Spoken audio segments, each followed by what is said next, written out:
ठीक है, पहला क्वेश्चन है यहाँ पे, विश्व बचत दिवस कब मनाया जाता है? When was world saving day celebrated? तो विश्व बचत दिवस मनाया जाता है,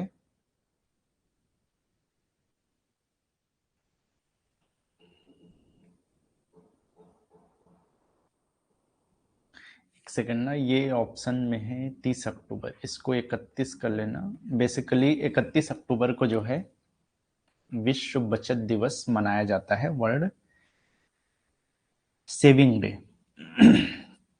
इस बार का जो इसका थीम था वो था saving prepares you for the future. ये इसका थीम था। तो विश्व बचत दिवस 31 अक्टूबर को हर साल मनाया जाता है। ठीक है, ये हालांकि बहुत पुरानी चीज है, 1924 से ये स्टार्ट हुआ था, तब से लेकर अभी तक ये जो है मनाया जाता है। World society of saving banks के द्वारा जो है इसको सेलिब्रेट किया गया। नेक्स्ट है, किस राज्य के लक्ष्मी भंडार योजना को स्कॉच पुरस्कार से सम्मानित किया गया? Okay, which states Lakshmi Bhandar Yojana was awarded with the Skoch award? तो इस बार जो है पश्चिम बंगाल,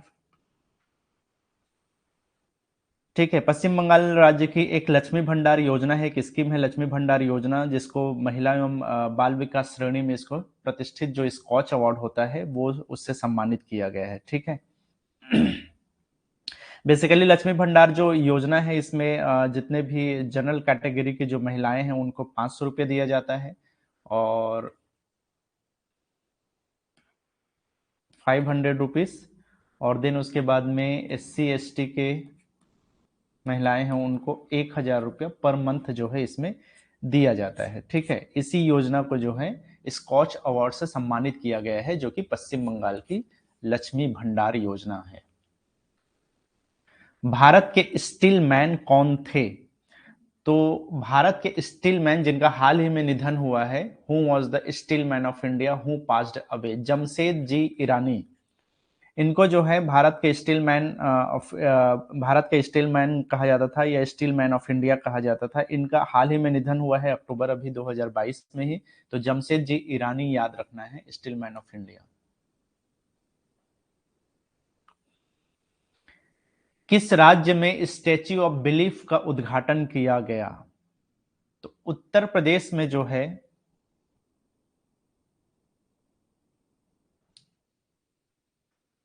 एक सेकंड एक सेकंड एक सेकंड,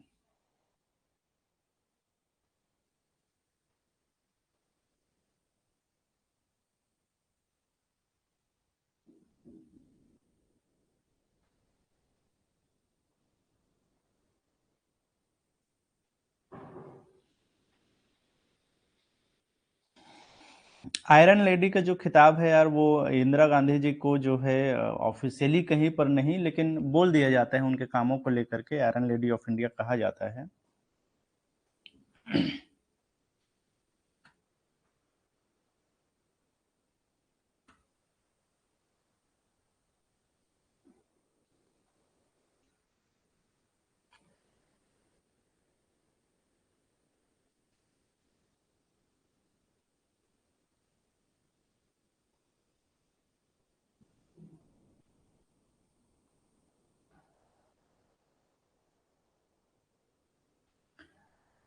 चलो ठीक है, कहाँ पे थे हम लोग? किस राज्य में स्टेच्यू ऑफ बिलीफ का उद्घाटन किया गया? तो अभी जो है राजस्थान में जो है स्टेच्यू ऑफ बिलीफ का उद्घाटन किया गया। ये एक तरह से बोलना चाहिए भगवान शिव की प्रतिमा है, और ये कुछ ऐसा दिखता है स्टेच्यू ऑफ बिलीफ। तो ये राजस्थान में जो है इसको एक तरह के बोलना चाहिए कि स्टैच्यू ऑफ बिलीफ माना जाता है, विश्वास का जो है स्टैच्यू इसको माना जाता है, और भगवान लॉर्ड जो शिवा है उनका है। तो ये लगभग लगभग इसका 369 फीट जो है इसकी हाइट है।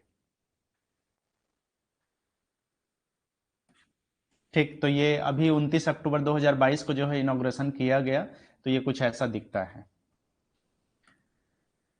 ओके, याद रखना है नेक्स्ट जो है हमारा, प्रति व्यक्ति ग्रीन हाउस गैस उत्सर्जन में सर्वाधिक योगदान देने वाला देश कौन सा है? तो अमेरिका जो है अभी प्रति व्यक्ति ग्रीन हाउस उत्सर्जन में जो है सबसे ज्यादा उत्सर्जित या इमिशन करने वाला जो है देश कौन सा बन गया है?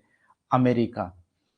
ठीक है। और इसमें अभी माना गया है कि अमेरिका जो है लगभग लगभग इसमें चीन को छोड़ करके वापस जो है लगभग 14 जो है TCO2e इतना जो है क्या करता है, हर प्रति व्यक्ति per capita green house gas emission है। कहने का मतलब यह है कि 14 टन कार्बन डाइऑक्साइड जो है, ई का मतलब है यहाँ पर एमिशन को शो कर रहा है।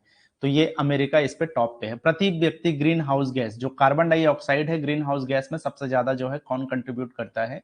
तो अमेरिका है। ठीक है। देन उसके बाद में चीन है, रूस है, और भारत इसमें बहुत हद तक नीचे वाले कैटेगरी में है। तो भारत के बारे में ऐसे रैंक वाइज तो नहीं दिया गया है, लेकिन भारत इसमें सब बहुत नीचे है। किस राज्य के उप मुख्यमंत्री ने वंदे मातरम पहल शुरू की?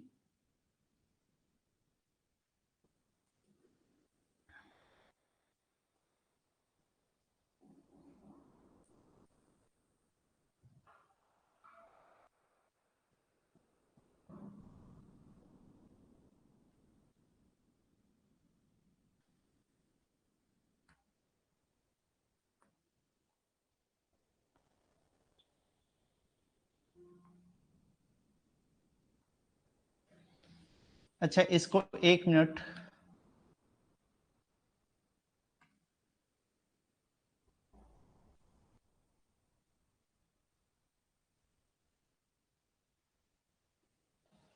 इसको 1 मिनट थोड़ा सा वो कर लेना यार। इसका जो फुल फॉर्म होता है, ये होता है टन्स ऑफ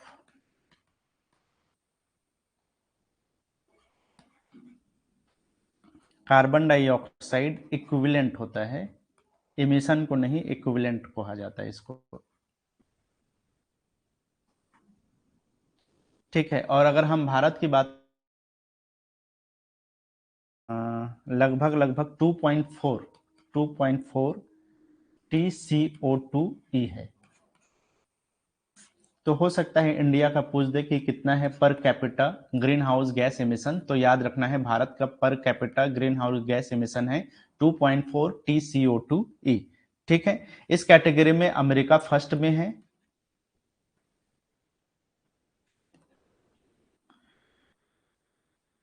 दूसरा रसिया है, और थर्ड में चाइना है। इस तरह के क्वेश्चन बार बार पूछने लगा है आजकल। तो याद रखना है कि ये जो है हमारा जो अमेरिका है वो सबसे ज्यादा है 14 के बाद में, ये 13 है, और ये 9.7 है। तो भारत क्या है? 2.4 है। तो उस हिसाब से देखा जाए तो भारत बहुत बेहतर स्थिति में है अगर हम green house gas per capita green house gas emission की बात करें तो। चलो आगे बात करते हैं। किस राज्य के उप मुख्यमंत्री ने वंदे मातरम पहल शुरू की? Which states deputy CM minister, CM chief minister launched the Vande Mataram initiative? तो महाराष्ट्र के, देखो बहुत कम जगह में जो है चीफ उप मुख्यमंत्री रखा जाता है, या उप मुख्यमंत्री का पद वैसे भी ऑफिशियल है नहीं। तो महाराष्ट्र के जो उप मुख्यमंत्री हैं, उनका नाम है फडणवीस। ठीक है, देवेंद्र फडणवीस। तो उन्होंने जो है शुरू किया वंदे मातरम इनिशिएटिव, वंदे मातरम पहल शुरू किया है इन्होंने। अब ये है क्या वंदे मातरम पहल? जितने भी गवर्नमेंट ऑफिसर्स हैं, सरकारी कर्मचारी हैं, वो क्या करेंगे? अब जब भी आपका फोन उठाएंगे, फोन कॉल अगर आप करोगे, तो वो हेलो नहीं बोलेंगे। वो क्या बोलेंगे? वो बोलेंगे वंदे मातरम। तो ये इनिशिएटिव है। अब इस इनिशिएटिव का सिंपल सा रीजन ये है कि लोगों में जो है एक तरह का देशभक्ति का भावना पैदा करना। वंदे मातरम बोलने से शायद देशभक्ति आएगा, ऐसा मानना है। तो इसलिए जो है महाराष्ट्र में डिप्टी सीएम देवेंद्र फडणवीस ने जो है इसको इनॉग्रेट किया।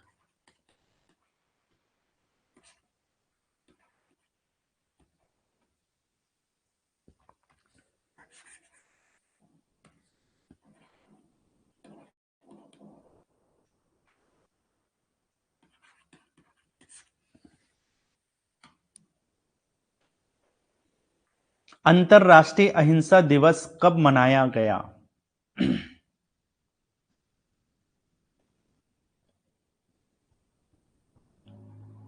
कौन से क्वेश्चन का मतलब समझ नहीं आया यार? ये जो बोल रहे हो, ये per capita green house emission, देखो यार क्या है, पूरी दुनिया में जिस तरह से ग्लोबल वार्मिंग बढ़ रहा है, तो ग्रीन हाउस गैस इमिशन जो है उसमें सबसे मेन रोल यहाँ पे प्ले करता है, ठीक है।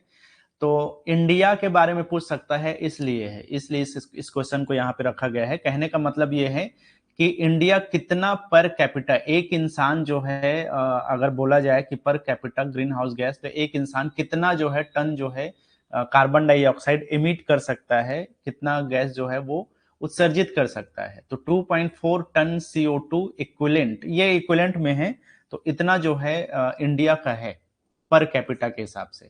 और उसके हिसाब से अगर यूएसए देखो तो बहुत बुरी हाल है, सेकंड रसिया का भी बुरा बुरा हाल है, चाइना का भी, लेकिन भारत अभी भी ठीक ठाक पोजीशन में है।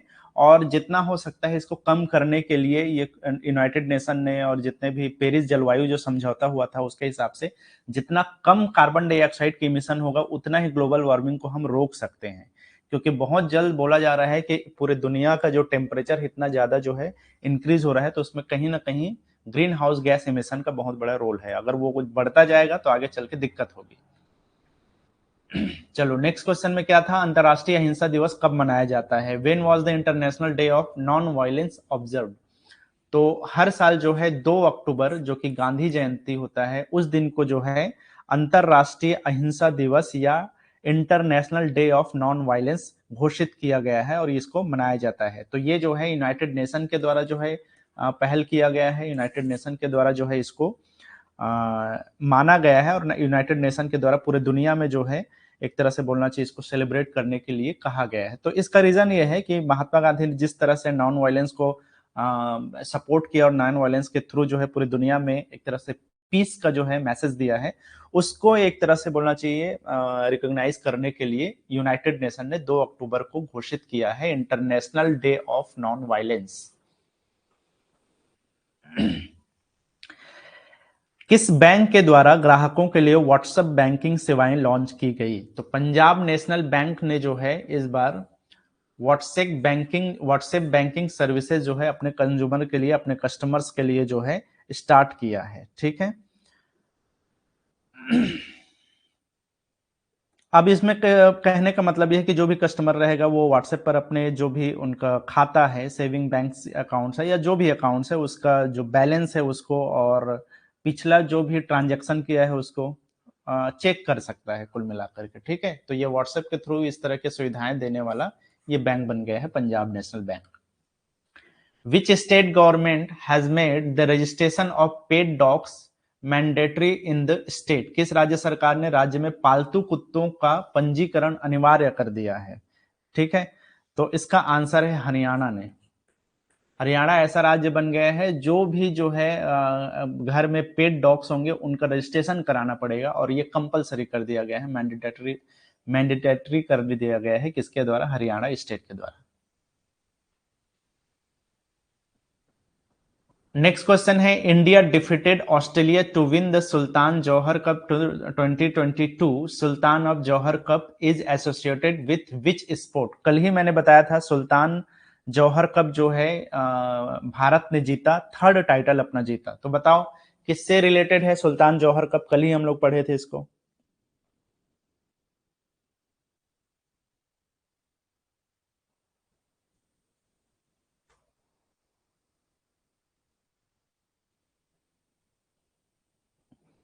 चलो सबको पता है,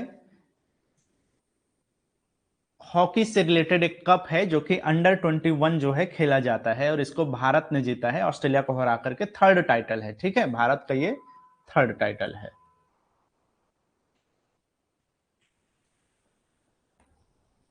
नेक्स्ट क्वेश्चन है, India's first aqua park will be set up in which state? Bharat का पहला एक्वा पार्क किस राज्य में स्थापित किया जाएगा? तो भारत का जो पहला एक्वा पार्क है वो अरुणाचल प्रदेश में जो है स्थापित किया जाएगा। अब देखो एक्वा पार्क जैसे वो होता है ना, मतलब कि वाटर पार्क होता है, उसी तरह से इसको एक्वा पार्क कहा जाता है। उसका रीजन ये है कि इसमें जो है खास करके जो फिशरीज है उसको सपोर्ट किया जाता है, या फिशरीज को जो है बढ़ावा दिया जाता है, मत्स्य पालन को जो है इसमें बढ़ावा दिया जाता है, ठीक है। तो ये एक तरह का वाटर पार्क ही है ये, लेकिन ये वाटर पार्क पिकनिक स्पॉट नहीं है, बल्कि यहाँ पे फिशरीज को जो है या मत्स्य पालन को जो है सपोर्ट किया जाता है। मछली पालने का काम इसमें बेसिकली इसका मेन टारगेट होता है। तो अरुणाचल प्रदेश में जो है इस तरह का पहला एक्वा पार्क बनाने की मंजूरी मिल गई है। ठीक, in which state the first data centre of north India has been established. उत्तर भारत का पहला डेटा सेंटर किस राज्य में स्थापित किया जाएगा? तो इसको याद रखने का सिंपल सा तरीका है, नॉर्थ इंडिया में पहला डेटा सेंटर उत्तर प्रदेश में ही स्थापित किया जाएगा, एस्टैब्लिश किया जाएगा। ठीक है, तो डेटा सेंटर बेसिकली जो है ग्रेटर नोएडा में ये एस्टैब्लिश किया जाना है, ग्रेटर नोएडा यूपी।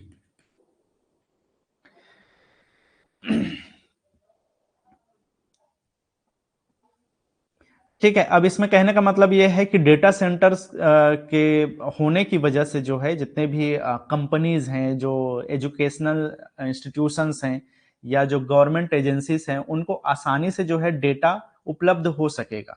ठीक है, अब उनको जो है खास करके जितने भी एजुकेशनल सिस्टम्स हैं या एजुकेशनल इंस्टीट्यूशन है या सरकारी एजेंसी हैं, उनको अपने डेटा को स्टोर करने के लिए एक सर्वर प्रोवाइड किया जाएगा, जिसमें जितने भी सोशल मीडिया प्लेटफॉर्म है, चाहे वो फेसबुक हो, चाहे वो ट्विटर हो, इंस्टाग्राम हो, यूट्यूब हो, इनके जितने भी कंज्यूमर हैं, उनके डेटा को यहाँ पे सुरक्षित रखने के लिए एक सुविधा मिलेगी।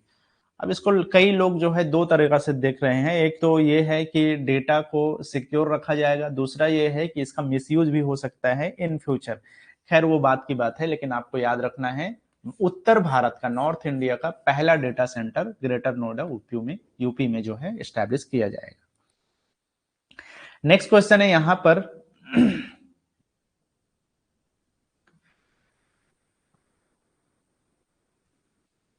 जनजातीय गौरव दिवस is observed on the birth anniversary of which leader. तो किस नेता की जयंती पर जनजातीय गौरव दिवस मनाया जाता है? तो इस बार जो है बिरसा मुंडा। तो बिरसा मुंडा जो है एक आइकॉनिक जो है फ्रीडम फाइटर रहे हैं, जो कि ट्राइबल कम्युनिटी से बिलोंग करते हैं। तो उनके बर्थ एनिवर्सरी को जो है अब जनजातीय गौरव दिवस के रूप में जो है सेलिब्रेट किया जाता है। ठीक है, बिरसा मुंडा के जन्म दिवस को। ठीक है,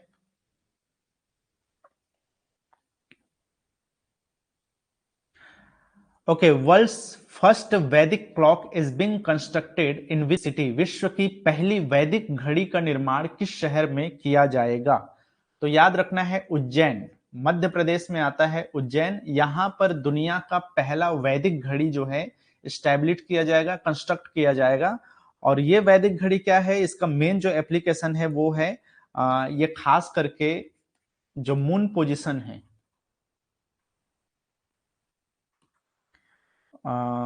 उस पर, और अलग अलग जो है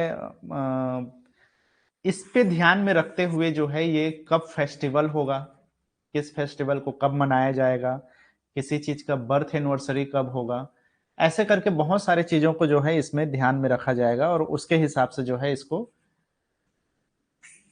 टाइम डिसाइड किया जाएगा, दिन डिसाइड किया जाएगा। तो ये चंद्रमा के पोजीशन को, सूर्य और चंद्रमा के पोजीशन को ध्यान में रखते हुए इसको जो है इस वैदिक क्लॉक को चलाया जाएगा या चलेगा, समझो। ठीक है, तो ये उज्जैन मध्य प्रदेश में दुनिया की पहली वैदिक क्लॉक जो है कंस्ट्रक्ट किया जा रहा है।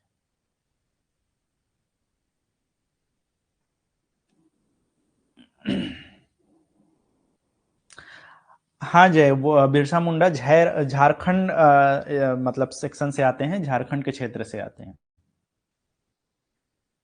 किस खिलाड़ी को ध्यानचंद खेल रत्न पुरस्कार से 2022 से सम्मानित किया गया? Which sports person was awarded the Dhyan Chand Khel Ratna award 2000? इस बार जो है शरत कमल जी को जो है ध्यानचंद खेल रत्न अवार्ड दिया गया। तो इसके बारे में हम लोगों ने स्पोर्ट्स वाले सेक्शन में भी बात किया था। शरत कमल जो है टेबल टेनिस के प्लेयर हैं।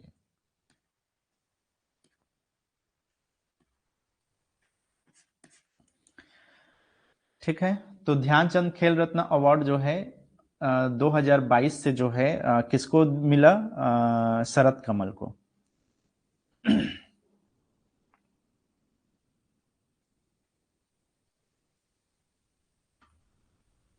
Which is the word of the year for 2022 as announced by the Cambridge Dictionary।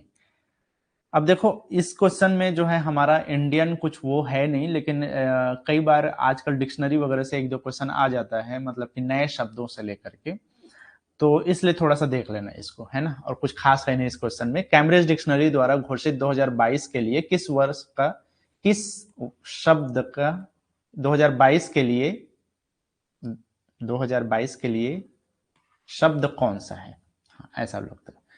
ठीक है, तो इस बार जो है होमर जो शब्द है, होमर, इस शब्द को जो है कैम्ब्रिज डिक्शनरी ने जो है चूज किया है, होमर शब्द को 2022 के लिए वर्ड ऑफ द ईयर।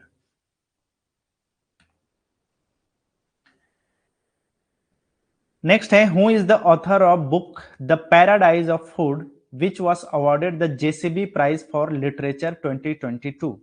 तो इसके जो राइटर हैं उनका नाम है खालिद जावेद। इनको मिला है, इनके जो बुक है उनको मिला है द पैराडाइज ऑफ फूड को मिला है जेसीबी पुरस्कार। अब जेसीबी पुरस्कार बेसिकली जो है एक लिटरेरी अवार्ड है, मतलब कि जो क्या बोलना चाहिए, साहित्यिक अवार्ड है, ये एक तरह का साहित्यिक अवार्ड है, लिटरेरी अवार्ड।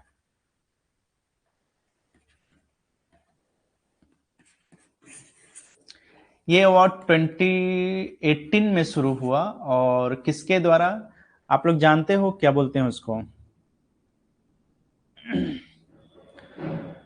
देखो यार, होमर शब्द यूज किया जाता है घर में रहने वाले के लिए, ठीक है, होम जानते हो उसी से रिलेटेड है। तो कुछ नए शब्द बनते हैं, इस तरह का शब्द पहले नहीं था इंग्लिश डिक्शनरी में, किसी भी डिक्शनरी में होमर कोई शब्द नहीं था, तो वो होमर जो है वहीं से बना हुआ है, तो इसको नया शब्द मान के जो है वर्ड ऑफ द ईयर घोषित किया गया। चलो, ये जो लिटरेरी अवार्ड है ये साहित्यिक अवार्ड है, और आप लोग जानते होंगे जेसीबी जो खुदाई करने का काम करता है ना, जेसीबी, तो उसके द्वारा, उस ऑर्गेनाइजेशन के द्वारा जो है इसको शुरू किया गया था 2018 में, 2018 में। तो एक तरह का ये लिटरेचर से रिलेटेड, साहित्य से रिलेटेड एक अवार्ड है जो हर साल दिया जाता है। तो इस बार जो है खालिद जावेद को उनके बुक किसके लिए, द पैराडाइज ऑफ फूड के लिए जो है इनको दिया गया है।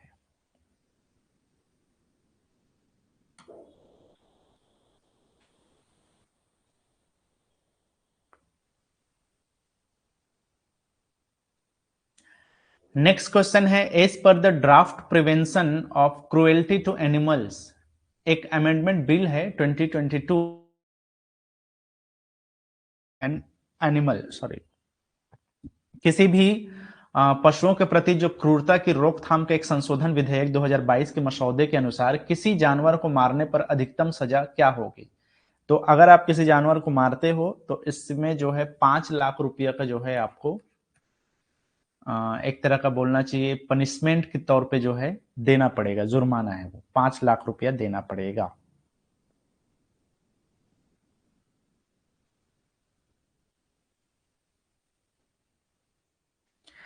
ठीक है, हालांकि इसमें जो है मैक्सिमम लिमिट है ना, मैक्सिमम पनिशमेंट है इसमें, जो है शुरू में 50,000 से 75,000 या उसका जो कॉस्ट रहेगा एनिमल का, कितने में खरीदा गया है, इसके हिसाब से भी उसका वो हो सकता है। लेकिन ये जो है मेनली जो है मैक्सिमम 5 लाख तक का पनिशमेंट या जुर्माने के तौर पे जो है देना पड़ सकता है इस अमेंडमेंट के तहत।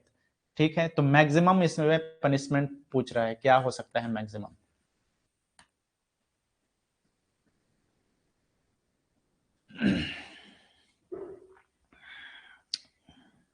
नेक्स्ट है, who is the world's most popular leader as per global leader approval rating released by US based Morning Consult. Morning Consult के द्वारा जो है एक वो निकाला गया है, रैंकिंग निकाला गया है, जिसमें जितने भी ग्लोबल लीडर हैं उनको रैंक किया गया है, रेटिंग दिया गया है। तो उसके हिसाब से 4 ऑप्शन है, Joe Biden, Narendra Modi, Xi Jinping और व्लादिमीर पुतिन। तो कौन है जो, जिनको जो है इस बार ग्लोबली जो लीडर है उसमें सबसे टॉप रैंक मिला है?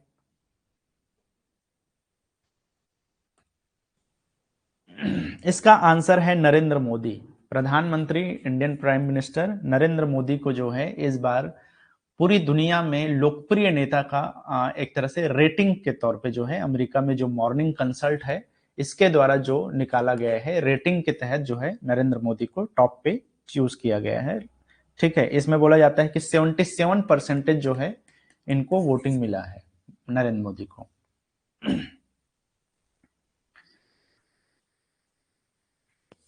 विच union ministry organise the Shilp Guru and national award ceremony? कौन सा केंद्रीय मंत्रालय ने शिल्प गुरु और राष्ट्रीय पुरस्कार समारोह आयोजित करता है? तो देखो, शिल्प गुरु जब भी बात आए या शब्द आए कहीं पर, तो याद रखना है कि ये जो शिल्प गुरु वाला अवार्ड है, ये दिया जाता है मिनिस्ट्री ऑफ टेक्सटाइल्स के द्वारा। ठीक है, एक तरह से बोल सकते हो टेक्सटाइल मंत्रालय जो है उसके द्वारा अभी जो है इस बार शुरू किया गया था दिल्ली में, ये 2017 में। और इस बार जो है वाइस प्रेसिडेंट जो जगदीप धनखड़ जी हैं हमारे वाइस प्रेसिडेंट, उनके द्वारा जो है ये अवार्ड जो है दिया गया है। ठीक है, तो शिल्प गुरु और राष्ट्रीय पुरस्कार समारोह ये रिलेटेड है मिनिस्ट्री ऑफ टेक्सटाइल्स के अंडर में। ओके, नेक्स्ट क्वेश्चन है, Who has been elected as the first female president of Indian Olympic Association? जो भारतीय ओलंपिक संघ है उसकी पहली महिला अध्यक्ष के रूप में किनको चुना गया है? तो याद रखना है पीटी उषा को जो है पहली बार ऐसा है जब भारतीय ओलंपिक संघ के द्वारा किसी महिला को एक इस एसोसिएशन का प्रेसिडेंट के तौर पे चुना गया है, तो पीटी उषा। ठीक है, और पीटी उषा बहुत बड़ी एथलीट है, भारत की जानी मानी एथलीट है। इनको जो है पायोली एक्सप्रेस के नाम से भी जाना जाता है।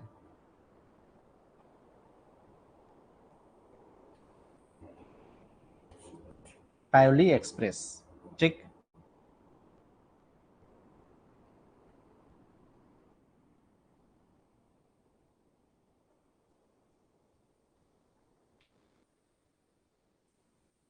ओके, नेक्स्ट है Stephanie फ्रॉपर्ट who was seen in the news is associated with which game?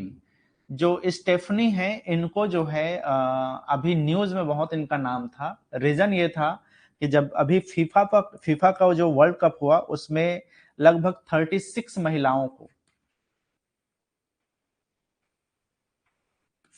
इनको सेलेक्ट किया गया था एज ए रेफरी।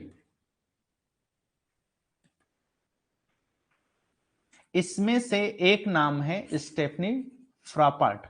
इनको जो है अभी जब फीफा का जो गेम होना शुरू हुआ तो उसमें जो है ये पहली महिला बन गई जिनको मेंस वर्ल्ड कप के मैच में रेफरी बनने का जो है सौभाग्य बोलना चाहिए मिला। अब सौभाग्य दुर्भाग्य जो भी है, लेकिन इनको जो है रेफरी बनने का, मेंस वर्ल्ड कप में रेफरी बनने का इनको गौरव प्राप्त है कि इनको स्टेफनी फ्रॉपर्ट को। तो ये किससे रिलेटेड है? फीफा का मतलब ही है क्या है, फुटबॉल एसोसिएशन से रिलेटेड है। तो फुटबॉल गेम फीफा का जो वर्ल्ड कप हुआ उसमें ये पहली महिला रेफरी हैं जिनको world cup FIFA world cup में जो है रेफरी बनने का मौका मिला। ठीक, which city is the host of the first G20 Sherpa meeting held in India? तो यहां पर भारत में जो है आयोजित हुआ है प्रथम G20 शेरपा बैठक, और इसका जो मेजबान शहर है वो कौन है? उदयपुर, राजस्थान। भारत के जो उदयपुर है यहाँ जो है G20 जो ग्रुप है उसके शेरपा का बैठक हुआ है। तो इसको ध्यान में रखना है कि ये भारत के उदयपुर में इस बार हुआ है और ये पहला मीटिंग है, शेरपा मीटिंग। ठीक है, अच्छा, भारत की तरफ से किसने इसमें पार्टिसिपेट किया? तो याद रखना है अमिताभ कांत। ये भारत के शेरपा हैं समझो।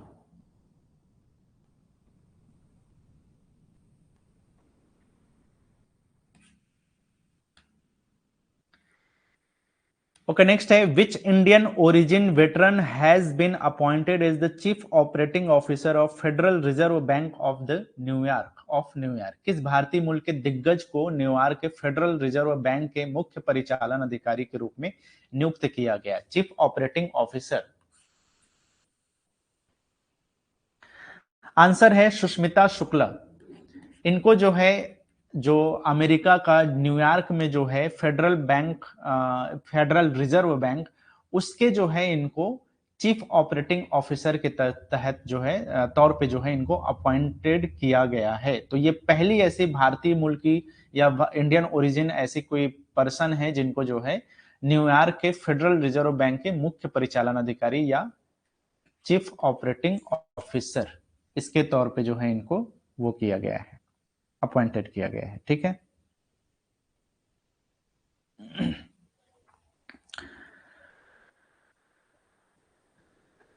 ओके, क्या बोल रहे हो?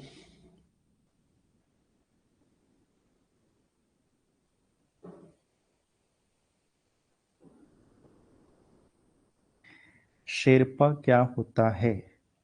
देखो यार, बेसिकली जो है आजकल जो सिविल सर्वेंट होते हैं या जो डिप्लोमेट होते हैं, और उनको जो है किसी समिट में, किसी कॉन्फ्रेंस में जो रिप्रेजेंटेटिव होता है किसी देश का, उसको शेरपा कहा जाता है। हालांकि ये जो शेरपा शब्द है वो आई थिंक नेपाली या तिब्बतन जो शब्द है वहां से लिया गया है, जो कि कुछ हिमालयन जो पीपल होते हैं, हिमालय के आसपास के क्षेत्र में रहने वाले जो लोग होते हैं, और खास करके वो किसी स्किल में, खास करके जो माउंटेनियरिंग वाला जो स्किल होता है, पर्वतारोही वाला जो स्किल होता है, उनको शेरपा कहा जाता है। तो ये वहीं से आया हुआ शब्द है। लेकिन आजकल इसको जितने भी समिट होते हैं, चाहे G20 को हो या इस तरह के जो समिट होते हैं, उसके किसी देश के रिप्रेजेंटेटिव को जो है शेरपा कहा जाता है। कुल मिलाकर ये समझ सकते हो। लेकिन ये मूल रूप से ओरिजिनली जो है ये हिमालयन क्षेत्र में जो स्किल्ड माउंटेनियर्स होते हैं उनके लिए प्रयोग में लाया जाता था। आई होप थोड़ा बहुत समझ में आ गया होगा। चलो आगे बात करते हैं हम। नेक्स्ट क्वेश्चन है यहाँ पे, Indo Kazakhstan joint military exercise Kazind 2022 is organised at which Indian state? Bharat और कजाकिस्तान के बीच में एक मिलिट्री एक्सरसाइज हुआ जिसको काजिंद 2022 का नाम दिया गया है। इसको कौन से राज्य में जो है इसको ऑर्गेनाइज किया गया है? तो इसका आंसर है मेघालय। मेघालय में अभी जो है कजाकिस्तान और भारतीय सैनिकों के बीच में जो है एक ज्वाइंट मिलिट्री जो है एक्सरसाइज ऑर्गेनाइज किया गया था। इसका नाम रखा गया काजिन। इसका मतलब है KAZ का मतलब है कजाकिस्तान का, और IND का मतलब है इंडियन, जो भारत के जो इंडिया का शब्द है वहां से लिया गया है। तो वहीं से बना है काजिन 2022। तो नाम से ही क्लियर है, कजाकिस्तान एंड इंडिया। तो याद रखना है मेघालय में जो है ये ऑर्गेनाइज किया गया। नेक्स्ट है, which country has claimed that 18 children have died due to a cough syrup made by Indian firm Marian Biotech। तो मैरियन बायोटेक के द्वारा एक कफ सिरप बनाया जाता है, उसके द्वारा उसको पीने की वजह से जो है किसी देश के 18 बच्चों की मौत हो गई, ऐसा क्लेम किया गया है। तो वो कौन सा देश है जिसने ये क्लेम किया है, ये बेसिकली क्वेश्चन है। अब रीजन ये है इसको क्वेश्चन को रखने का, क्योंकि वो भारतीय फर्म के बारे में बात की गई है। उज्बेकिस्तान ने जो है ये क्लेम किया है कि भारतीय मैरियन बायोटेक के द्वारा बनाई गई ये कफ सिरप को पीने से उनके देश के 18 बच्चों की मौत हो गई। अब ये जो है अपने आप में जो है एक बड़ा इशू है, विश्व पटल पे भी देखा जा सकता है, क्योंकि हमारे यहाँ ये कफ सिरप का नाम शायद, जहां तक क्योंकि न्यूज में आया था, ये डॉक1 ऐसा कुछ नाम था इसका, डॉक1 मैक्स ऐसा कुछ है। तो बहुत सारे ऐसे कफ सिरप बनाए जाते हैं भारत में, हालांकि इसमें बहुत सारा सच्चाई भी हो सकता है। अब कई इसमें मैरियन बायोटेक ने कहा कि ये हमको बदनाम करने का तरीका है, और कई चीजें ये भी हैं कि भारत में ऐसे बहुत सारे कफ सिरप बनते हैं जिसकी वजह से बहुत ही जो है हेल्थ इशू होता है। कफ को भले मिटा दे, लेकिन इंसानों की जो है अदर हेल्थ इश्यूज जो है इसमें प्रॉब्लम हो जाते हैं। ठीक है, तो खैर जो भी है, इसमें याद रखना है उज्बेकिस्तान ने जो है ये क्लेम किया है। पेले, जानते हो Pele who passed away recently was a legendary footballer of which country? सबको पता होना चाहिए कि कहाँ के हैं पेले, जिनका हाल ही में निधन हुआ है। पेले का जब भी नाम आता है तो फुटबॉल की दुनिया जो है वो लास्ट नाम है जिनके बारे में कहा जा सकता है कि वो ऐसे प्लेयर थे जिनके आगे कोई रिकॉर्ड कुछ भी नहीं है। एक तरह के वो बोलना चाहिए पूरे इंस्पिरेशन रहे हैं पूरे जनरेशन का, पूरा सेंचुरी का बोल सकते हो। तो कौन है वो? पेले किस देश के हैं? करेक्ट, ब्राजील से हैं ये। तो ऑप्शन बी जो है इसके करेक्ट आंसर है। ठीक, ठीक है। अब ये जो है जानते हो पेले के बारे में 1958 में, 1962 में और 1970 में जो है इन्होंने लगातार बोलना चाहिए कि फुटबॉल वर्ल्ड कप जीतने में अहम रोल प्ले किया था। और एक तरह से बोलना चाहिए कि वो ब्राजील के नहीं पूरी दुनिया के जो है सबसे फाइन जो है फुटबॉलर माने जाते हैं।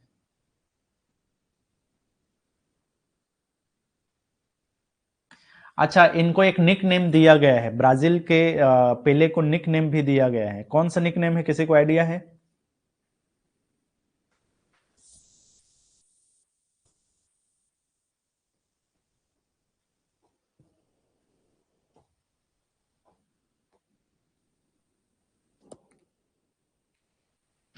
इनको बोला जाता है ब्लैक पर्ल। ठीक है, ब्लैक पर्ल बोला जाता है पेले को। ओके, नेक्स्ट क्वेश्चन है which year has been declared as the International Year of millets.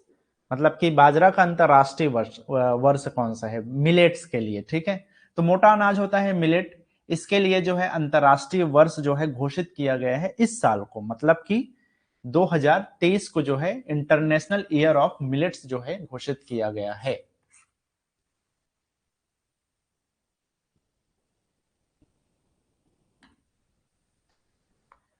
Next है which high court has directed the city government to ensure free food and medical treatment to HIV positive persons.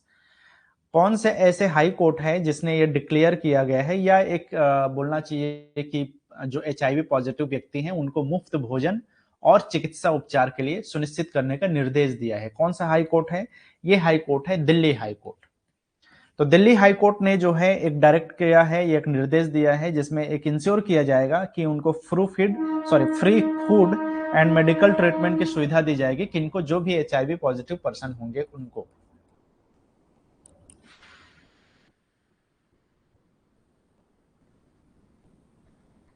As per the World Bank's Global Economic Prospects report, what is the expected economic growth of India in 2023-2024?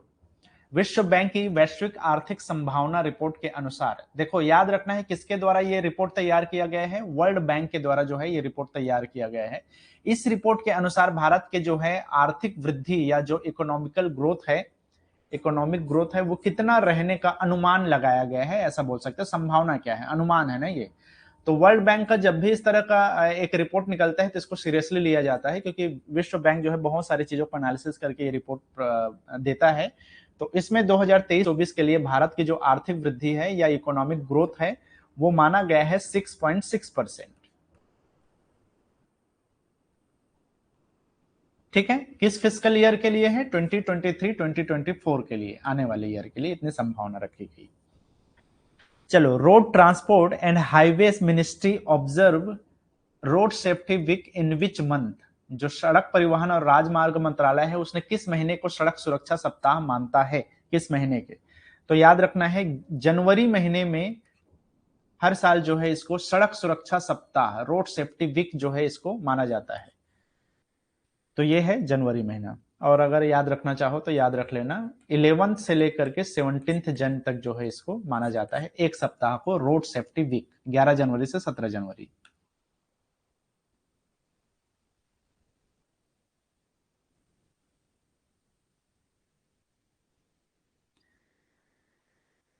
चलो next है यहां पे which state approved an annual plan of rupees 1086 crore for 2023-2024 to reduce man animal conflict. जो मानव और पशु में जो संघर्ष होता है या जो कॉन्फ्लिक्ट होता है उसको रोकने के लिए एक प्लान बनाया गया है, जिसके जो बोलना चाहिए कि लागत है वो 1086 करोड़ रुपया का जो है वार्षिक योजना के तौर पे इसको मंजूरी दी गई है। तो ये है उड़ीसा, सी ऑप्शन है उड़ीसा। ठीक है, तो जिन स्टेट्स में मैन एनिमल कॉन्फ्लिक्ट ज्यादा है उसमें से एक आपका उड़ीसा है। इसके अलावा छत्तीसगढ़ में भी इस तरह की चीजें बहुत देखने को मिलती है, हाथियों का प्रकोप देखने को मिलता है। तो इन सब चीजों से प्रोटेक्ट करने के लिए या इस कॉन्फ्लिक्ट को रोकने के लिए, इस संघर्ष को रोकने के लिए एक योजना बनाई गई है। उस योजना के तहत जो है 186 करोड़ रुपया जो है इसमें वो किया जाएगा, इन्वेस्टमेंट किया जाएगा।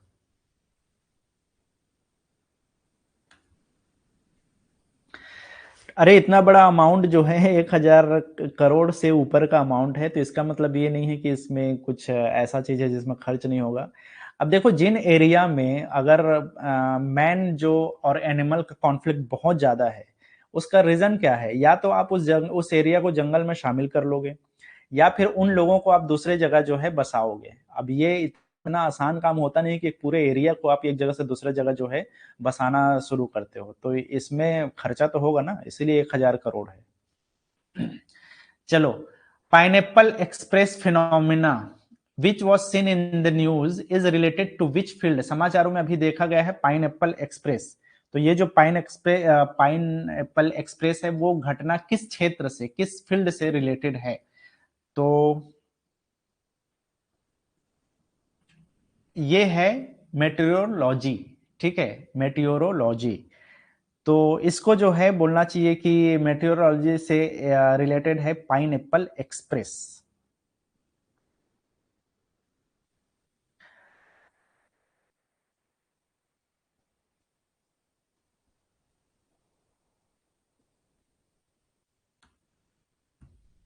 नेक्स्ट क्वेश्चन है, recently which Indian corporate group announced plans to deploy Asia's first planned hydrogen powered mining truck. हाल ही में किस भारतीय कारपोरेट समूह ने एशिया के पहले नियोजित हाइड्रोजन संचालित खनन ट्रक को तैनात करने की योजना की घोषणा की है? तो इसमें जो है अडानी ग्रुप ने जो है इस योजना को घोषणा की है।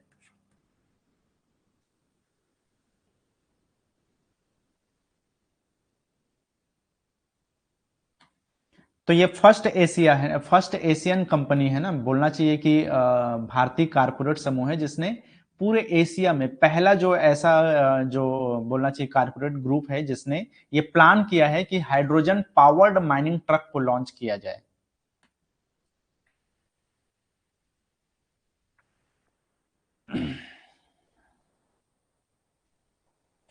नेक्स्ट है, विच institution released a disaster management plan for power sector. किस संस्था ने बिजली क्षेत्र के लिए आपदा प्रबंधन योजना जारी की है? तो आयोजना जो आपदा प्रबंधन योजना है वो बिजली क्षेत्र के लिए जारी की गई है। तो ये है आपका आंसर सी, सीईए। बेसिकली इसका फुल फॉर्म होता है central electricity authority, central electricity authority. तो इसके द्वारा जो है एक डिजास्टर मैनेजमेंट प्लान जो है इसको बनाने जारी किया है। इसका मतलब यह है कि बिजली के वजह से या इलेक्ट्रिसिटी की वजह से, पावर की वजह से जो है कोई भी डिजास्टर होता है, किसी भी तरह का आपदा होता है, तो उसको कैसे मैनेज किया जाएगा, इसके लिए जो है पावर सेक्टर के क्षेत्र में जो है ये योजना जारी किया गया है सेंट्रल इलेक्ट्रिसिटी अथॉरिटी के द्वारा।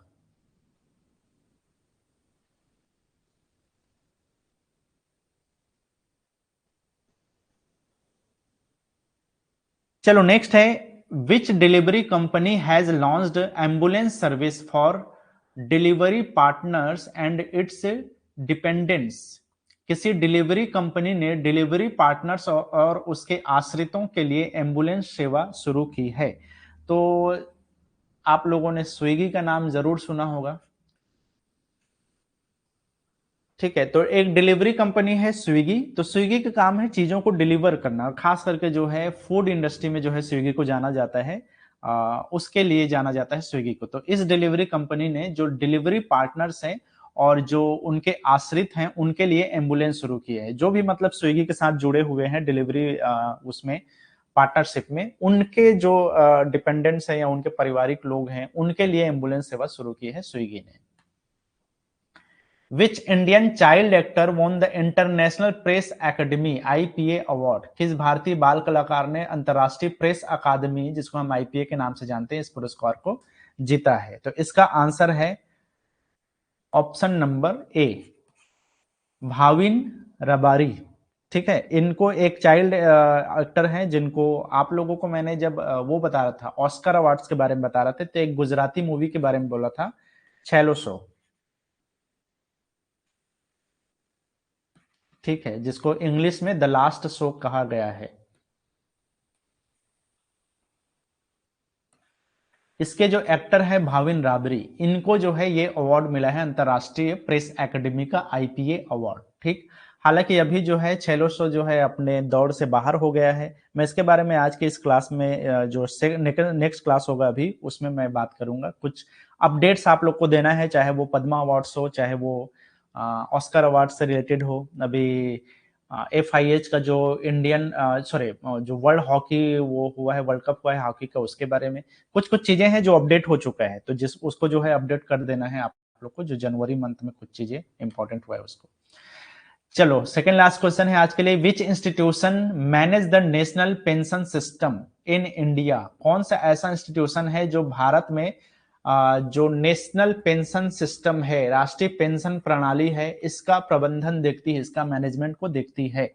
तो याद रखना है, इसका आंसर है ऑप्शन बी, BFRDA। BFRDA ही है जो कि पेंशन के जितने भी स्कीम्स लॉन्च हुए हैं उनका प्रबंधन, उसको मैनेजमेंट को देखती है। ठीक है, इसका फुल फॉर्म होता है पेंशन फंड रेगुलेटरी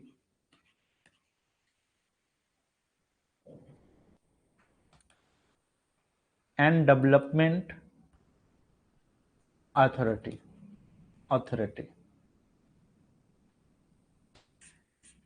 ठीक है, तो pension fund regulatory and development authority के द्वारा ही जितने भी पेंशन स्कीम्स है उसके मैनेजमेंट को देखा जाता है या उसके मैनेजमेंट को हैंडल किया जाता है।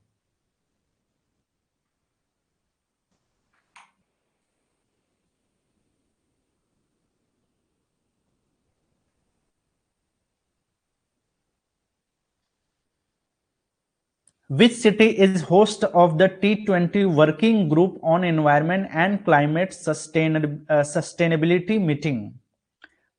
देखो, अभी G20 के शेरपा मीटिंग को आप लोगों ने देखा, उसी तरह से G20 का working group on environment and climate sustainability meeting होगा, जिसका होने वाला है, जिसका जो है कौन सा शहर है भारत का जो मेजबानी करेगा, होस्टिंग करेगा?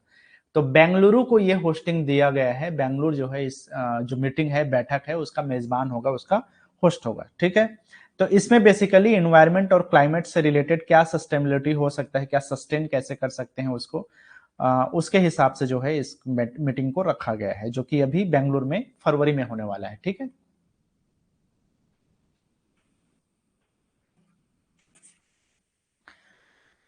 तो चलो ये इंपॉर्टेंट चीजें थी। अब इसके बाद में जो है आज के लिए इतना ही। जो भी देखो, मैं पहले ही बता दूं आपको, करंट अफेयर्स में दुनिया भर की चीजें हैं, आप हर एक चीज को नहीं पढ़ सकते और हर एक चीज को अपने दिमाग में नहीं रख सकते। जितने भी हम लोगों ने डिस्कस किया पिछले 4-5 क्लासेस में, ये बहुत इंपॉर्टेंट चीजें हैं, ये काम आएगा आप लोग के। ठीक है, तो इनको आपको ध्यान में रखना है। थोड़ा बहुत अगर इससे मिलता जुलता क्वेश्चन आएगा तब भी आप कर सकते हो। तो ये ऐसे चीजें हैं जो एक तरह से बोलना चाहिए कि आपके ध्यान में रहना ही चाहिए इस एग्जाम को देने से पहले। अब रही बात, और भी बहुत सारी चीजें हैं जिसके बारे में हम लोगों ने डिस्कस नहीं किया, जो छोटी मोटी चीजें हैं, ढेर सारी चीजें हैं, और करंट अफेयर्स में कुछ भी पूछ देता है ना। तो हम एक चीज तो ये कर सकते हैं, मेरे पास एक एक बुक आती है स्पीडी की। तो स्पीडी की जो बुक है, हालांकि मेरे पास जो अवेलेबल है वो सिर्फ हिंदी में है। अब ये मोटी सी बुक है जिसमें करंट अफेयर्स की दुनिया भर की छोटी छोटी से बड़ी बड़ी हर चीज है ना। तो लेकिन इसमें से मैंने लगभग 15-20 ऐसे पेजेस हैं जो मैंने इमेज के तौर पे रखा हुआ है, अपने पढ़ने के लिए रखा हुआ था। उसमें दुनिया भर की चीजें दी गई है जो आपके लिए हेल्पफुल हो सकती है। बस चक्कर ये है कि ये सिर्फ हिंदी में है, इंग्लिश में मेरे पास अवेलेबल नहीं है। जिसको ये चाहिए होगा आप मुझे मैसेज कर देना, मैं आप लोग को वो इमेज जो है शेयर कर दूंगा, क्योंकि पीडीएफ फॉर्म में है नहीं वो।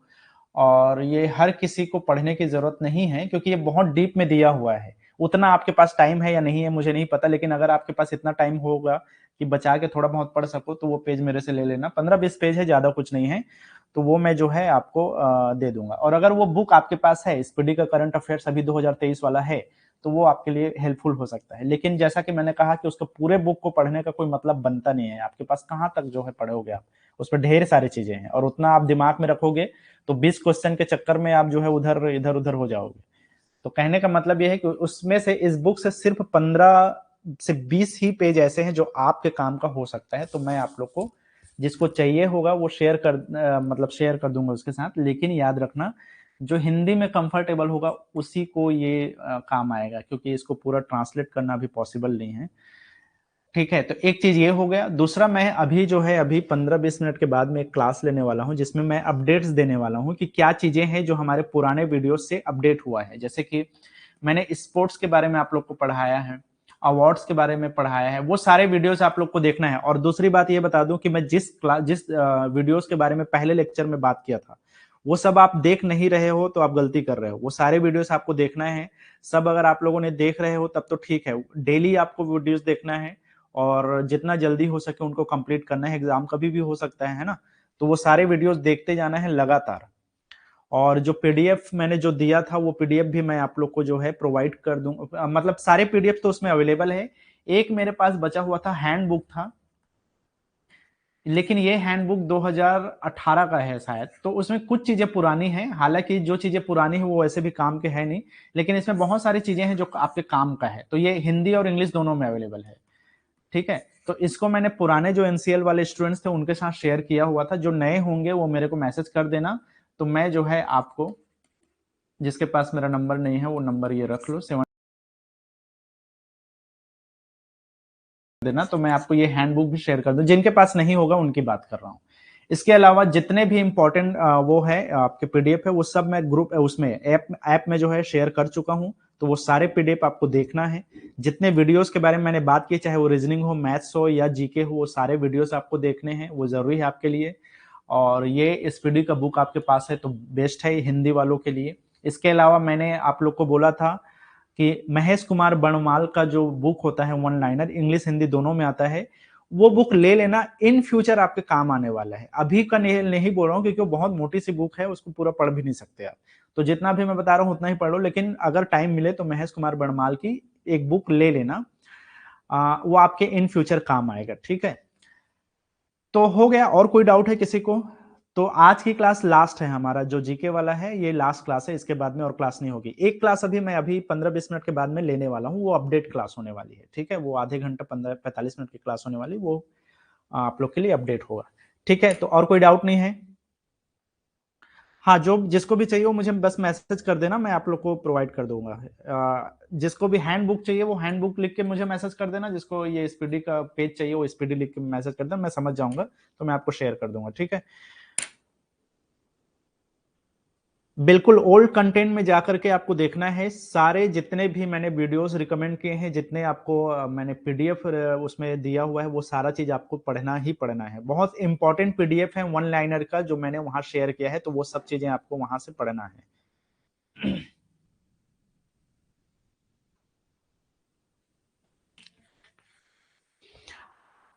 हाँ यार, महारत्न कंपनी से रिलेटेड भी मेरे पास एक पेज है, और जिसमें बहुत सारा चीज उसमें नहीं पूछने वाला। महारत्न कंपनी, नवरत्न कंपनी, इसके लिए एक मेरे पास पीडीएफ है, तो वो भी मैं शेयर कर दूंगा। जिसको वो चाहिए वो लिख के भेज देना, है ना। उसको भी हालांकि मैंने ग्रुप में शेयर किया है। किसी से पीडीएफ के बीच में महारत्न कंपनीज के बारे में है, तो वो चाहो तो वो मिल जाए तो ठीक है, नहीं मिले तो मुझे सेपरेटली बोल देना, तो मैं आपको वो कर दूंगा। चलो ठीक है, तो अभी जो है हम ये क्लास एंड करते हैं। इसके बाद में 15 मिनट आप रुकना, मैं अपडेट कर दूंगा। अभी तो मैं आप लोग को जो है 15 से 20 मिनट बस रुकना है। आप लोग भी ब्रेक ले लो, पानी वानी पी लो। उसके बाद में जो है हम लोग वो अपडेट वाली क्लास जो है ले लेंगे। फिर ये खत्म हो जाएगा आपका जीके वाला पोर्शन। फिर आपको जो रिकमेंडेड वीडियोस हैं, पीडीएफ है, वो आपको देखना है। और आगे चल के अगर कुछ दिक्कत होता है तो आप मुझे मैसेज कर देना। मैं आपको जो है कुछ भी चीज में डाउट रहे तो मैं आप लोग को हेल्प कर दूंगा। ठीक है, तो चलो हम लोग मिलते हैं अभी 15 मिनट के बाद में।